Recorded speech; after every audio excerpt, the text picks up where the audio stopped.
திருச்செந்தூர் முருகன் ஆசியோடு எல்லோரும் நலமுடன் வாழ நவகிரகங்களையும் பஞ்சபூதங்களையும் வணங்கி சரவணபவ பரணி பாரதியின் அன்பான இனிய வணக்கம்.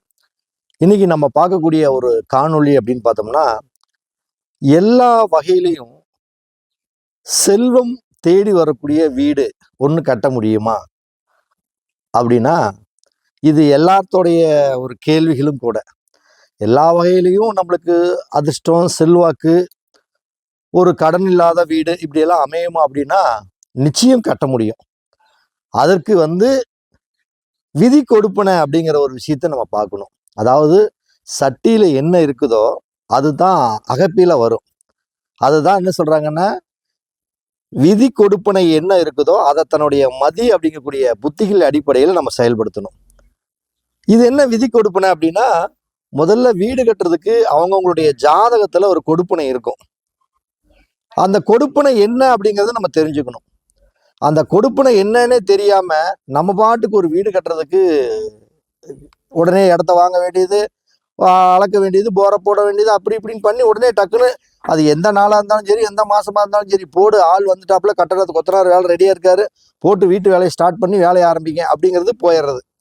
இப்படி எல்லாம் போனா கண்டிப்பா வீட்டுல நிம்மதி, கடைசியில ஒரு பொருளாதார சார்ந்த விஷயத்துல ஒரு நசிவு, வீட்டை கட்டினதுக்கு அப்புறம் வீடு கட்டினவங்களை குறை சொல்றது, வாஸ்து பார்த்தவங்களை குறை சொல்றது, அடுத்தது ஜோதிடரை குறை சொல்றது, எல்லாமே குறை அப்படிங்கக்கூடிய நிறைய ஒரு மன எண்ணங்களுக்கு வந்துடுவீங்க. அப்ப என்ன அப்படின்னா, முதல்ல எல்லா வகையிலையும் செல்வம் தேடி வரக்கூடிய ஒரு வீட்டை கட்ட முடியுமானா நிச்சயம் கட்ட முடியும். முடியாது அப்படிங்கக்கூடிய இல்லை. ஆனா அதையும் தன்னுடைய விதி கொடுப்பன என்ன இருக்குதோ அதனை அனுசரிச்சு தன்னுடைய புத்திகளுக்கு தகுந்தாற் போல் கட்டணும்.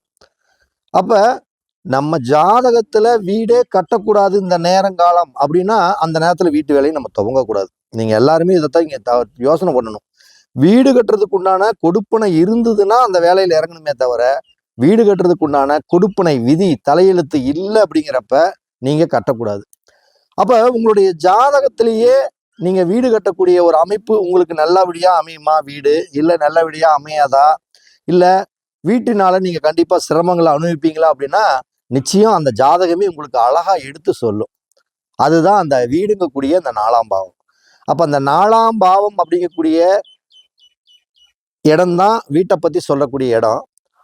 அப்ப அந்த 4ஆம் பாவத்துடைய கொடுப்பனை என்ன, நம்மளுக்கு அந்த 4ஆம் பாவங்கக்கூடிய அந்த வீடு என்ன உனக்கு கொடுக்க காத்துக்கிட்டு இருக்குது, நல்ல வீடா கொடுக்க காத்துக்கிட்டு இருக்குதா, நல்ல சொத்தை கொடுக்க காத்துக்கிட்டு இருக்குதா, இல்ல நீங்க அந்த வீட்டை கட்டி வீட்டின் மூலம் வருத்தங்கள் அடைய கொடுக்க காத்துட்டு இருக்குதா அப்படின்ட்டு அந்த ஜாதகத்தினுடைய மெயினே தெரியணும். அப்ப நீங்க சொல்லலாம், அதுக்கு ஜாதகமே பார்த்தலாமே, வாஸ்து பார்க்க தேவையில்லைன்னு. வாஸ்துவும் ஜோதிடமும் ஒரு உருவத்துடைய 2 கண்கள் மாதிரி. ஒரு கண் இல்லைனாலும் அது குருடுதான். அதை நீங்க நல்லா புரிஞ்சுக்கணும்.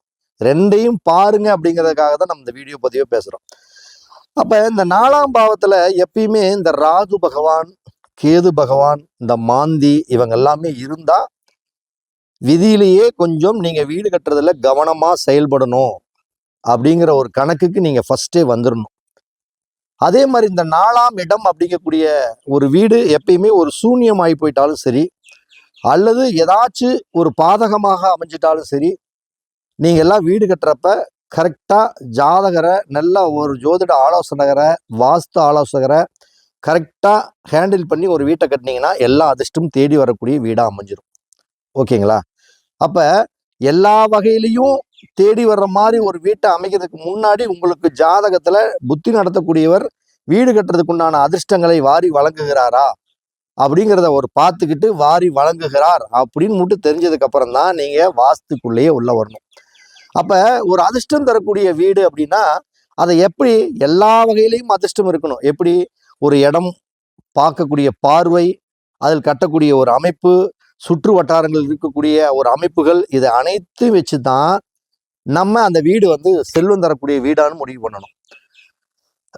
அப்ப ஒரு இடத்த நம்ம பார்க்குறோம் அப்படின்னோம்னா அந்த இடத்துடைய அந்த திசையை அனுசரித்து நம்ம வீட்டை கட்டணும். திசையை அனுசரிச்சுன்னா உனக்கு அந்த திசை கொடுப்பனை எப்படி கொடுக்குது, வடக்கு கொடுக்குதா, கிழக்கு கொடுக்குதா, இல்லை தெற்கு கொடுக்குதா, மேற்கு கொடுக்குதா, இல்லை இந்த வடக்கு பார்த்ததுக்கு வடமேற்கு மூலையை கொடுக்குதா, இல்லை தெற்கு பார்த்ததுக்கு தென்மேற்கு கொடுக்குதா, இப்படி பார்த்து முதல்ல ஃபர்ஸ்ட் உள்ள நுழையிறதே அப்படித்தான் நீங்க நுழையணும். புதுசாக வீடு கட்டுறவங்கள நான் சொல்ற வீடியோவை கொஞ்சம் பொறுமையாக ஸ்கிப் பண்ணாமல் பாருங்க. அப்பதான் நம்ம என்ன சொல்ல வர்றோங்கிறதே புரியும்.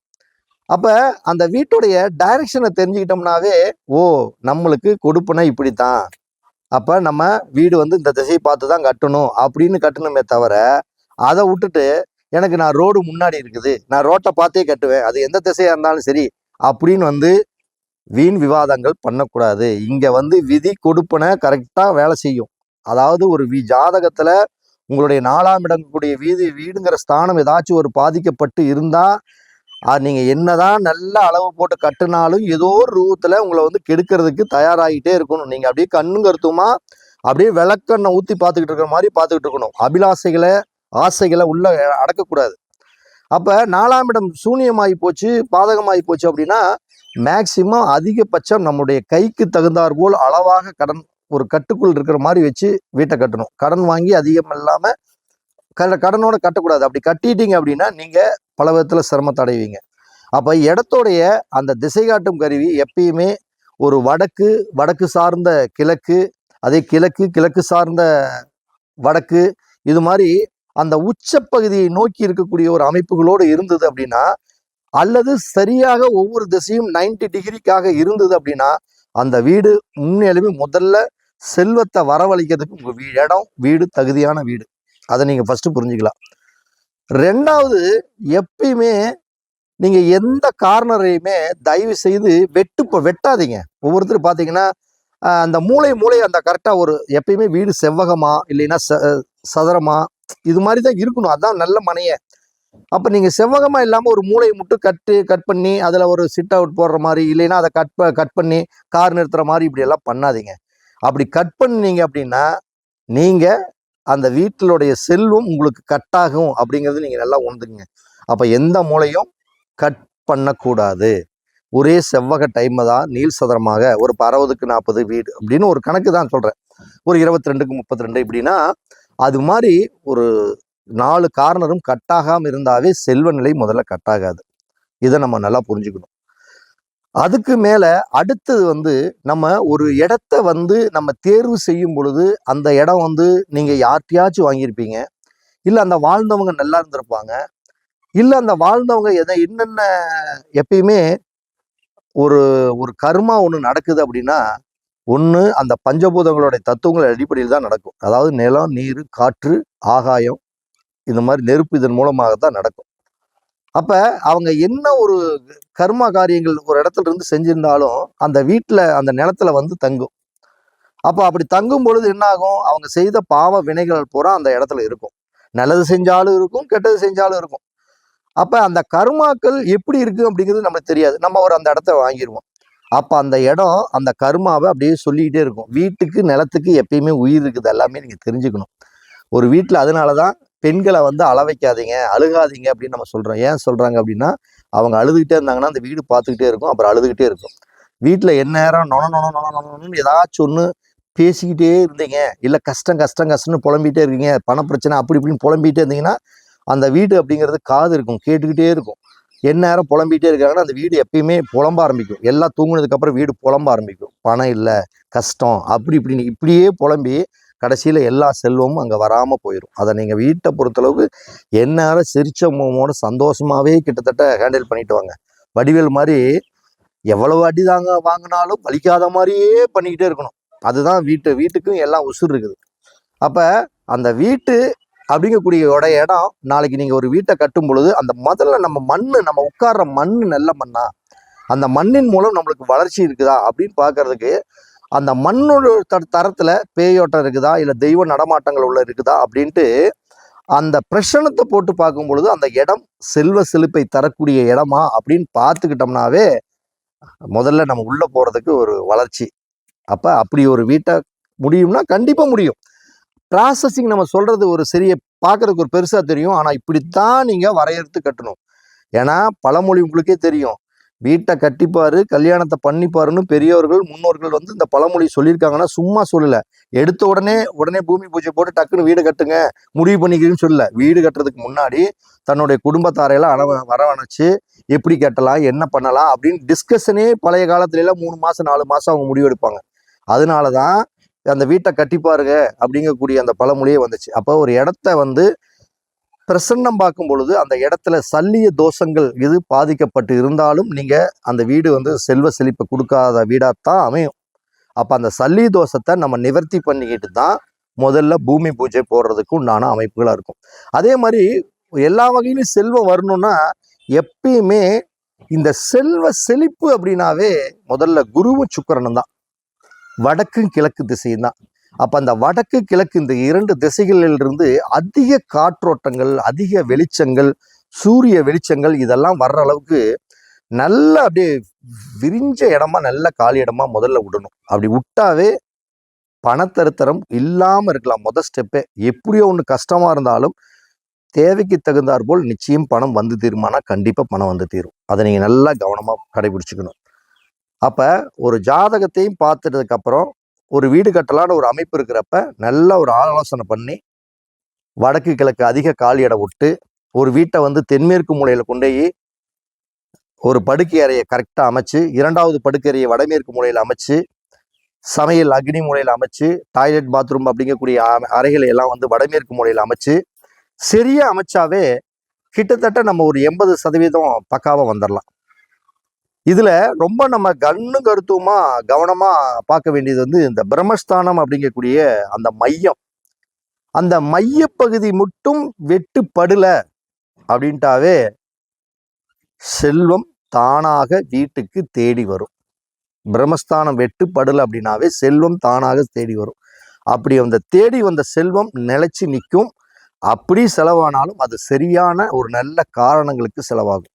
அந்த பிரம்மஸ்தானம் மட்டும் வெட்டுப்பட்டுருச்சு அப்படின்னா கோடி ரூபாய் வந்தாலும் நைட்டு வைக்கலாம், காலையில் அந்த படம் தேவையில்லாத வீண் விவாதங்களுக்கு, வீண் பிரச்சனைகளுக்கு தான் போகுமே தவிர நல்ல வழிகளுக்கு போகாது. அப்ப வீடு புதுசா ஆரம்பிக்கிறவங்க, கட்டுறவங்க இந்த பிரம்மஸ்தானம் எல்லாம் கட்டாகிற மாதிரி ஒரு மார்க் வீட்டுடைய மேப்பை போடுங்க. அப்பதான் நல்லா இருக்கும். அப்ப நிறைய பேர் கட்டடத்துக்கு அளவுகள் வைக்கிறாங்க பாருங்க. உள்ளளவு வெளியளவு மட்டும் பார்த்துக்கிறாங்க. உள்ளளவு சரியா கவனிக்கிறது இல்லை. 13 அடி வந்துடுது, 14 அடி வந்துடுது, 15 அடி இருக்குது, 19 அடி இருக்குது, என்னமோ அவங்களுக்கு தகுந்த மாதிரி அடிக்கணக்கு போட்டுக்கிறாங்க. இது முற்றிலும் தவறு. அடிசாஸ்திரத்தை கையாள வேண்டும் என்றால் கண்டிப்பா கையாள வேண்டும். அது உள்ளளவோ வெளியளவோ நிச்சயம் இருக்க வேணும், சரியா இருக்கணும். இதெல்லாம் சாத்தியமான கண்டிப்பா சாத்தியங்க. சாத்தியம் இல்லாததெல்லாம் ஒண்ணுமே கிடையாது.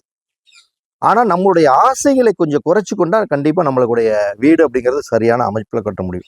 எப்பயுமே ஒரு வீடு கட்டுறீங்கன்னா இந்த வீட்டை சுத்தி வர்ற அளவுக்கு காம்பவுண்டு போட்டு தயவு செய்து கட்டுங்க. காம்பவுண்டு அப்படிங்கிறது தான் ஒரு ஆகாய தத்துவத்துடைய அடிப்படை சார அம்சம். அதுதான்.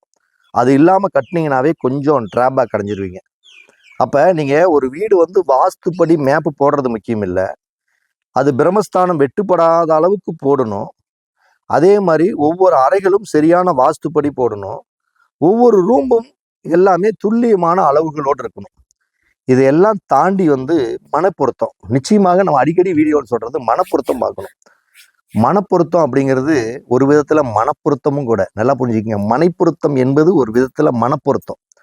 அப்ப அந்த மனப்பொருத்தமும் சரியா இருந்தாவே வீட்டுல எல்லா அதிர்ஷ்டமும் இருக்கும். அது என்ன மனப்பொருத்தம் அப்படின்னா, அந்த வீட்டுக்குண்டான மனைகள் அப்படிங்கிறது ஒரு விலங்குகளுடைய மனையில வந்து நல்ல செல்வத்தையும் அதிர்ஷ்டத்தையும் கொடுக்கக்கூடியது அப்படின்னா ஒரு 4 மனை. அதாவது கருட மனை, சிம்மத்தோட மனை, அடுத்தது வந்து பசுவோட மனை, அடுத்தது யானையோட மனை. இந்த மனை எல்லாமே செல்வம், அதிர்ஷ்டம், புகழ் தானாக தேடி வரக்கூடிய ஒரு மனை. அதை விட்டுட்டு இந்த நாய், கழுதை, பாம்பு இப்படியெல்லாம் ஒரு மனை வந்துட்டாவே எல்லா பொழப்பும் நாய்படாத பொழப்பு தான். அதை நம்ம கவனிக்கணும். ஒரு வீட்டுக்கு வரவு செலவு அப்படிங்கிறது ரொம்ப கவனம். வரவு மீறி வரவு எட்டனா செலவு பத்தனாங்கிற மாதிரி கதையாயிடக்கூடாது வீடு. அப்ப வரவை மீறி செலவு போகக்கூடாது, கட்டுக்குள்ள இருக்கணும். வீட்டுக்கு கண்ணு ரொம்ப முக்கியம். கண்ணு இல்லைன்னு வச்சுக்கங்க, அது குருடு, ஜெயிக்க முடியாது. அதுக்கப்புறம் வீடு கட்டினதுக்கு அப்புறம் எல்லா யோகமும் வேணும் அப்படின்னா வீட்டுக்கு சித்த யோகம், அமிர்த யோகம் மட்டும் இருக்கணும். தவறான யோகங்கள் வந்து அந்த வீட்டுல வந்துடக்கூடாது. வந்துட்டாவே சிறப்பான பலனை வாரி வழங்காது. அப்ப எல்லா புகழும் அதிர்ஷ்டமும் வீட்டுக்கு தேடி வரணும்னா எல்லா விஷயத்தையுமே நீங்க பார்க்கணும். ஒட்டுமொத்தமா ஒரு 5-6 ஸ்டைல பார்க்கணும். அப்புறம் அந்த 5-6 ஸ்டைல பார்க்கறதுன்னா என்ன, இடத்துக்கு பிரசன்னம், இடத்துக்கு ஒரு டைரக்ஷன், வீட்டுடைய வாஸ்து, வீட்டுடைய ஓனருடைய ஜாதகம், அடுத்தது மனப்பொருத்தம், இப்படி எல்லாம் பார்த்து எல்லா தலைவாசலும் அது அதனுடைய உச்சப்பகுதியை நோக்கியே இருக்கணும். அல்லது உங்களுடைய ஜாதகத்தில் எந்த கிரகம் வலிமையாக இருக்கிறதோ அந்த கிரகத்தின் பகுதியில, அதுக்குன்னு உங்களுடைய ஜாதகத்துல ராகு வலிமையா இருக்குதுன்னு ராகுவோட பகுதியில் வைக்கக்கூடாது. செவ்வாய் வலிமையோட பகுதி இருக்குன்னு செவ்வாயோட வைக்கக்கூடாது. செவ்வாயிலெல்லாம் வச்சா கடன்காரர் ஆயிடுவோம். அப்ப வீட்டுக்கு உங்களுக்கு மேக்சிமம் ஒரு கடன் ஆகுது, செல்வ நிலை தங்குல, பிரச்சனை அப்படின்னா நீங்க ஒண்ணுமே பண்ண வேணாம். உங்க வீட்டு யார் வீட்டுல எனக்கு பணம் பிரச்சனையா இருக்குது, கடனா இருக்குது, என்னால் சமாளிக்கவே முடியல அப்படின்னா நான் சொல்லக்கூடிய 3 விஷயத்தை மட்டும் கையாண்டு பாருங்க. முதல்ல பிரம்மஸ்தானம் வெட்டுப்பட்டுருக்குதாங்கிறது ஒன்றை ஹேண்டில் பண்ணி பார்த்துருங்க. 2வது, எக்காரணத்தை கொண்டும் வீட்டுக்கு வச்சிருக்கக்கூடிய தலைவாசல் செவ்வாயோட பகுதியில் இது இருக்குதா அப்படிங்கிறத பார்த்துக்குங்க. செவ்வாயோட பகுதியில் இருந்தால் கண்டிப்பாக கடன், வியாதிக்கு அதிகமாக பணம் விரயமாகிறது, நோய் தொந்தரவுக்கு இதுக்கு எல்லாமே போகும். அதை நல்லா பார்த்துக்குங்க. அது இல்லாமல் இந்த ராகு கேது பகுதியில், சனி பகுதியிலலாம் வரக்கூடாது. அதை கவனமாக பார்த்துக்குங்க. 3வது, எப்பயுமே வயிறு சுத்தமாக இருக்கணும். வயிறுங்கிறது என்ன அப்படிங்கிறது தான் கழிவறை, செப்டிக் டேங்க். அப்போ அந்த செப்டிக் டேங்க் எக்காரணத்தை கொண்டும் உங்கள் வீட்டில் தென்கிழக்கிலேயோ அல்லது தென்மேற்கிலேயோ அல்லது வடகிழக்கிலேயோ அல்லது தெற்கு மேற்கு மத்திய பகுதியிலையோ மேற்கு மத்திய பகுதியிலையோ இது மாதிரி குழிகள் வரக்கூடாது. அப்போ செப்டிக் டேங்க் சரியா வடக்கு மையம், கிழக்கு மையம், வடக்கு வாயுவிலிருந்து ஈசானிய வரை உள்ள பகுதியை 4 பகுதி பண்ணி, வடமேற்கு மூலையிலிருந்து 2வது பகுதியிலையும் தென்கிழக்கிலிருந்து ஈசானிய மூலை வரைக்கும் இருக்கக்கூடிய அளவுகளை 4 செய்து, அக்னி மூலையில் இருக்கக்கூடிய பாட்டு விட்டுட்டு 2வது பகுதியிலையும், இப்படி எல்லாம் இந்த 3 விஷயத்தையும் கரெக்டாக கையாண்டிங்கன்னா உங்க வீடு நிச்சயம் எல்லா வகையிலையும் செல்வம் தேடி வரக்கூடிய வீடாக நிச்சயம் அமையும். அதைத்தான் நான் சொல்றேன், சட்டியில இருப்பது தான் அகப்பில வரும். அப்ப உங்களுடைய ஜாதகம் மெயின். அப்ப இந்த ஜாதகத்துல அப்ப மீண்டும் நீங்க திருப்பி கமெண்ட்ல போடக்கூடாது ஜாதகம் மெயின், அப்ப எதுக்கு வாஸ்து பார்க்காட்டி? ஜாதகத்தின் மூலமாக தான் ஒவ்வொரு விஷயங்களும் இயங்கும். ஒரு நுழைவாயில தான், அந்த நுழைவாயில பார்த்து உனக்கு உன் தலையில இதுதான் அப்படின்னா அதை எனக்கு இப்படித்தான் இருக்குது, இப்படித்தான் இருக்கும், நம்ம இதுக்கு தகுந்த மாதிரி தான் வீடு கட்டணும், இப்படி ஆடம்பரமா கட்டக்கூடாது, கடன் வாங்கி கட்டக்கூடாது, வீடு சிக்கனமா தான் கட்டணும், நம்ம வீதியிலேயே 2 மாடி வீடு கட்டக்கூடாது, ஒத்த மாடி தான் வீடு கட்டணும், கூரை வீடு தான் இப்படி எல்லாம் என்ன எழுதி இருக்குதோ அதன் பிரகாரம் போனீங்கன்னா உங்க வீடு செல்வ செழிப்பான வீடு அமைஞ்சிடும். சும்மா மாமன் வீடு கட்டிட்டாப்புல, மச்சான் வீடு கட்டிட்டாப்புல, எங்க அக்கா கொழுந்தனார் 3 மாடி கட்டிட்டாரு, நாமளும் கெத்த காட்டணும்னு காட்டுனீங்க அப்படின்னா நிச்சயம் உங்களுக்கு கஷ்ட காலம்தான். பணம் என்பது உங்க பணம் வேற இல்லை, நம்ம பணம் வேற இல்லை. பணம் என்பது ஒன்று தான். எல்லாத்துக்கும் ஒரே 100 ரூபா நோட்டு 100 ரூபாய்க்கு தான் செல்லும். அப்ப உங்களுடைய வாழ்க்கை தரத்தை எல்லா வகையிலையும் நல்ல செல்வ செழிப்போட ஒரு வீடு வேணும் அப்படின்னா நான் சொல்லக்கூடிய 5 விதமான ஸ்டைல்களையும் கரெக்டா உள்ளடக்கி பொருத்தம் பார்த்து ஒரு வீடு கட்டினா நிச்சயம் செல்வம் செழிப்பு தர வீடு கட்ட முடியுமானா 100% முடியும் அப்படிங்கிறத நான் ஸ்ட்ராங்கா சொல்றேன். அது விதி கொடுப்பனைக்கு தகுந்தாற்போல் நீங்கள் உங்களுடைய மனதை மாற்றிக்கொள்ள வேண்டும். இந்த வீடியோவை இவ்வளவு நேரம் பொறுமையாக காத்த அனைத்து நண்பர்களுக்குமே நன்றி, வணக்கம், வாழ்த்துக்கள்.